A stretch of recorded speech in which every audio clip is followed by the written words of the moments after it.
والله يدعو إلى دار السلام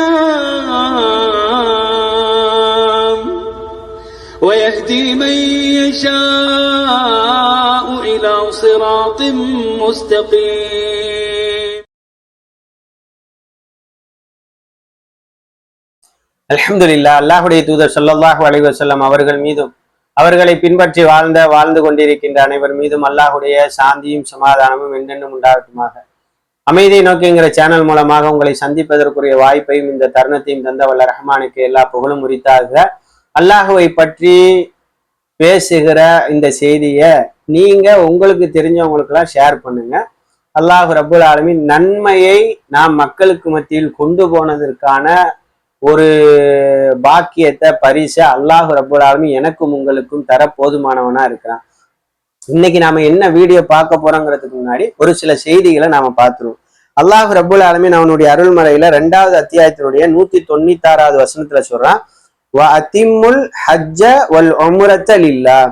அதாவது ஹஜ்ஜையும் உம்ராவையும் அல்லாஹ்வுக்காக பூர்த்தி செய்யுங்கள். அதுக்கப்புறம் அதற்குரிய சட்டதிட்டங்களை எல்லாம் அல்லாஹ் என்ன செய்யறான் சொல்லி காட்டுறான். அதற்கு அடுத்தபடியாக புகாரில 8வது ஹதீஸா இருக்கு. என்ன அப்படின்னு சொன்னால், அல்லாஹுடைய தூதர் ஸல்லல்லாஹு அலைஹி வஸல்லம் சொல்றாங்க, புனியல் இஸ்லாம் அலா ஹம்சின். அதாவது 5 தூண்களின் மீது இஸ்லாம் நிறுவப்பட்டுள்ளது. அதுல ஃபர்ஸ்ட் என்னன்னா, ஷஹாதத்து அல்லா இலாஹ இல்லல்லாஹ் வ அன்ன முஹம்மதர் ரசூலுல்லாஹ். 2வது வ இகாமி ஸலா வ ஈதாஇ ஸகா வல் ஹஜ் வ ஸௌமி ரமலான். அதாவது ஃபர்ஸ்ட் அல்லாஹுதான் என் இறைவன், அல்லாஹ் ஒருவன் தான் என்றும் அவனது தூதர் முஹம்மது ஸல்லல்லாஹு அலைஹி வஸல்லம் என்றும் நம்பிக்கை கொள்வது. அடுத்ததாக தொழுகை நிலை நிறுத்துவது, அப்புறம் ஜக்காத்து கொடுப்பது, அதுக்கப்புறம் ஹஜ்ஜி நோன்பு நோட்பது, ஹஜ்ஜி செய்வது. அதாவது ஹஜ்ஜி செய்வது, ரமலான்ல நோன்பு நோட்பது. அதற்கு அடுத்தபடியாக அல்லாஹு ரப்புல் ஆலமீன் 3வது அத்தியாயத்தினுடைய 97வது வசனத்துல சொல்றான், அதில் தெளிவான அத்தாட்சிகளும் இப்ராஹிம் நின்ற இடமான மக்காமே இப்ராஹிமும் இருக்கின்றன. மேலும் எவர் அதில் நுழைகிறாரோ அவர் அச்சம் தீர்ந்தவராகி விடுகிறார். இன்னும் எவர்கள் அங்கு யாத்திரை செல்ல சக்தி பெற்று இருக்கிறார்களோ அத்தகைய மனிதர்களின் மீது அல்லாஹ்வுக்காக ஆலயத்தை ஹஜ்ஜி செய்வது கடமையாகும். ஆனால் எவரேனும் இதை நிராகரித்தால் அதனால் அல்லாஹ்வுக்கு குறை ஏற்பட போவதில்லை.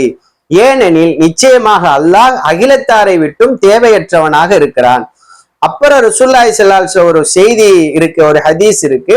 ஒரு தடவை ஒரு சஹாபி என்ன செய்யறாரு, அல்லாஹ்வுடைய தூதர்கிட்ட கேட்கிறாங்க, ஹஜ்ஜி ஒவ்வொரு ஆண்டும் கட்டாயம் செய்வதா அப்படின்னு கேட்கிறாங்க.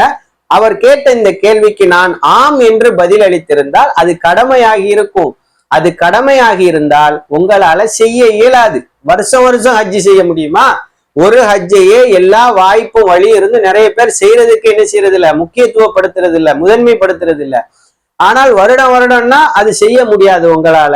அப்படி செய்ய முடியலண்டா கடமையை விட்ட குற்றத்திற்கு அதற்குரிய தண்டனைக்கு நீங்க ஆளாயிடுவீங்கன்னு ரசூலுல்லாஹி ஸல்லல்லாஹு அலைஹி வஸல்லம் சொல்லி காட்டுறாங்க. இப்போ இந்த ஹஜ்ஜை குறித்த உம்ராவை குறித்த சட்ட திட்டங்களை எல்லாம் நம்ம இப்ப பேச போல. அதை குறித்து பெருங்கொண்ட அறிஞர் பெருமக்கள் என்ன செஞ்சிருக்கிறாங்க, பொது தளங்கள்ல பேசியிருக்கிறாங்க. நீங்க அதை கேட்டு என்ன செய்யுங்க, அறிந்து கொள்ளுங்க.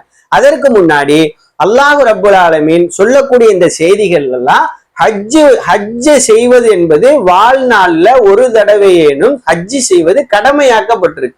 அப்ப அந்த கடமையை நிறைவேற்றுவதற்கு நாம என்ன செய்யணும், முந்தணும்.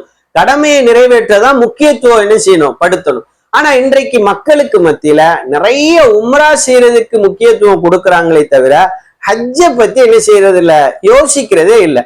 நிறைய பொருளாதாரம் வச்சிருக்க தன்னுடைய பிள்ளைகள்கிட்ட பெற்றோர்கள் கூட என்ன வாப்பா மக்கா ஒரு நாளைக்காச்சும் சந்திக்க அனுப்பேன்னு சொல்லும் போது கூட என்ன ஒரு உம்ரா செய்ய அனுப்பேன், என்னையும் வாப்பாவையும் ஒரு உம்ரா செய்ய அனுப்பேன் அப்படின்னு சொல்லி என்ன செய்யறாங்க, தன்னுடைய பிள்ளைகள்கிட்ட பெற்றோர்கள் கேட்கும் போது கூட எனக்கு ஒரு ஹஜ்ஜி செய்யறதுக்கு நீ ஏற்பாடு செய்யவாப்பா, நான் ஒரு ஹஜ்ஜி செஞ்சுட்டு வரேன் அப்படின்னு கூட என்ன செய்ய மாட்டாங்க, சொல்ல மாட்டாங்க.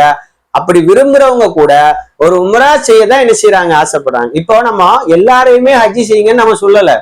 ஹஜ்ஜி செய்வதற்குரிய பொருளாதாரமும் அதற்குரிய உடல் ஆரோக்கியமும் ஒருத்தங்கள்ட்ட இருக்கு அப்படின்னு சொன்னால் அவங்க ஹஜ்ஜி செய்வதை முற்படுத்துறது தான் மிக சிறந்ததாக என்ன இருக்கும். உம்ராவும் ஒரு முறை என்ன செய்யலாம், அது பிழை இல்ல. உம்ரா செய்யக்கூடாதுன்னு இல்ல, சில உலமாக்கள் உம்ராவையும் கடமையாவே என்ன செய்றாங்க சொல்றாங்க. ஆனால் நிறைய செய்திகள் ஹஜ்ஜ முக்கியத்துவம் என்ன செய்து படுத்துது. அதாவது இஸ்லாம் என்பதே 5 தூண்களின் மீது நிறுவப்பட்டிருக்குங்கிறாங்க ரசூலுல்லாஹி ஸல்லல்லாஹு அலைஹி வஸல்லம். அதே நேரத்துல அல்லாஹ் சொல்றான், உங்களுக்கு அதற்கான தகுதி இருந்து அந்த ஆலயத்துக்குள் நுழைந்தால் நீங்கள் ஹஜ்ஜி செய்யுங்க, அது உங்கள் மீது கடமை அப்படின்னு அல்லாஹ் ரப்பல் ஆலமீன் சொல்றான். அப்ப இதை வச்சு பார்க்கும்போது ஹஜ்ஜை முக்கியத்துவப்படுத்தணும். ஆனா இன்றைக்கு நிறைய மக்கள் என்ன பண்றாங்கன்னா, பொருளாதாரம் அல்லாஹ் ரப்பல் ஆலமீன் வளமா கொடுத்திருக்கிறான், உடல் ஆரோக்கியத்தை கொடுத்திருக்கிறான், வருடம் வருடம் வருடம் வருடம் உம்ரா போய்கிட்டே இருக்கிறாங்க. அது அல்ஹம்துலில்லாஹ் போட்டும். ஆனா வருடம் வருடம் உம்ரா போறவங்க ஒரு வருடமேனும் நாம ஹஜ்ஜுடைய கடமையை நிறைவேற்றுவோமே, அந்த எண்ணம் அவங்களுக்கு என்ன செய்ய மாட்டிருக்குது, வரமாட்டிருக்கு. ரமலானுடைய மாதத்துல உம்ராக்கு போனா ஹஜ்ஜுடைய நன்மை மாற்று கருத்து இல்லை. ஆனால் அதெல்லாம் அந்த மாதிரிலாம் அறிஞ்சு முக்கியத்துவப்படுத்துறவங்க ஹஜ்ஜை செஞ்சா எவ்வளவு பெரிய நன்மையா இருக்கும். கடமையை நிறைவேற்ற ஒரு பாக்கியத்தை அல்லாஹ் தருவான். நாம அல்லாஹுவை நம்பி இருக்கோம், அவன் தான் ஒரு இறைவன், அவனை தவிர இறைவன் இல்லை, அதை ஏற்றிருக்கிறோம். அவனுடைய தூதர் முஹம்மது ஸல்லல்லாஹு அலைஹி வஸல்லம் அதை ஏற்றிருக்கிறோம். தொழுகையை நிலைநாட்டுறவங்களா இருக்கிறோம், ஜக்காத்து கொடுக்குறவங்களா இருக்கிறோம், அதே நேரத்துல ஹஜ்ஜு செய்யறவங்களா இருக்கிறோம், நோன்பு நோட்பவர்களா இருக்கு. அப்ப எல்லா கடமையும் நிறைவேற்றிய ஒரு வட்டத்துக்குள்ள என்ன செய்வோம், நாம வருவோம். அப்போ எல்லா கடமையும் நிறைவேற்றுவதற்குரிய ஒரு வாய்ப்பையும் வழியையும் அல்லாஹ் ரப்புல் ஆலமீன் தந்திருந்தும் இந்த ஹஜ்ஜுடைய விஷயத்துல நாம ரொம்ப பொடுபோக்கா இருக்கமோ அப்படின்னு எனக்கு என்ன செய்யுது தோணுது. சமூகம் அதுல பொடுபோக்கா இருக்குதோ. ஏன்னா ஒரு வருடத்துல 4 உம்ரா போறவங்க எல்லாம் என்ன செய்யறாங்க இருக்கிறாங்க.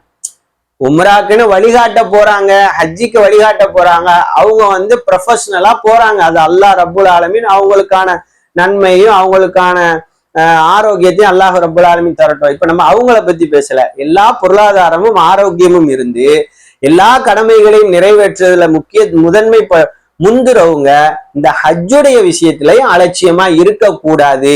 அந்த கடமையும் நிறைவேற்றுறதுக்கு அல்லாஹ் வாய்ப்பை தந்தும் அதை நீங்க தவற விட்டுறாதீங்க. உம்ராவையே என்ன செய்யாதீங்க, முற்படுத்தாதீங்க.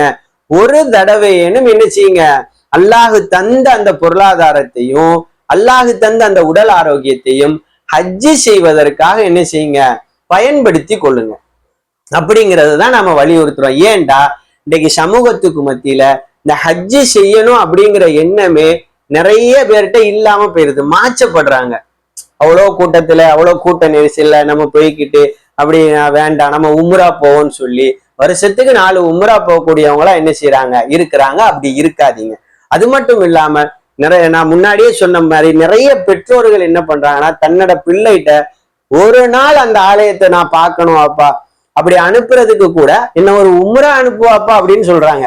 பிள்ளைகிட்ட நிறைய பொருளாதாரம் இருக்கு, தன்னிட்ட நிறைய உடல் ஆரோக்கியம் இருக்கு, வாப்பா என்ன ஒரு ஹஜ்ஜாவது செய்யறதுக்கு வாய்ப்பை ஏற்படுத்தும் வாப்பா அப்படின்னு கூட பெற்றோர்கள் என்ன செய்ய மாட்டாங்க, அதை விரும்பி கேட்க மாட்டேங்கிறாங்க. அதுல கூட ஒரு உம்ரா போனா போதுன்ற நிலைமைக்கு என்ன செய்யறாங்க, போறாங்க. அப்படி இல்லாம அல்லாஹ் ரப்புல் ஆலமீன் நம்ம எல்லா கடமைகளை நிறைவேற்றுறதுக்கு வாய்ப்பளித்தது போல ஹஜ்ஜுடைய கடமையை நிறைவேற்றுவதற்குரிய வாய்ப்பை எனக்கும் உங்களுக்கும் தரட்டும்.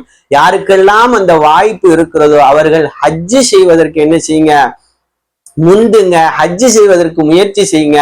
அல்லாஹ் ரப்புல் ஆலமீன்கிட்ட பிரார்த்தனை செய்யுங்க. அல்லாஹ் ரப்புல் ஆலமீன் இம்மையிலும் மறுமையிலும் ஈடேற்றமான வாழ்வை நமக்கு தரட்டும். நன்மையை நோக்கி பயணிக்கிற நல்லொரு மக்களாக என்னையும் உங்களையும் அல்லாஹ் ஆக்கட்டும். வேறொரு நல்ல செய்தியோடு இன்ஷா அல்லாஹ் நான் உங்களை சந்திக்கிறேன். அஸ்ஸலாமு அலைக்கும் வரஹ்மத்துல்லாஹி பரக்காத்துஹு.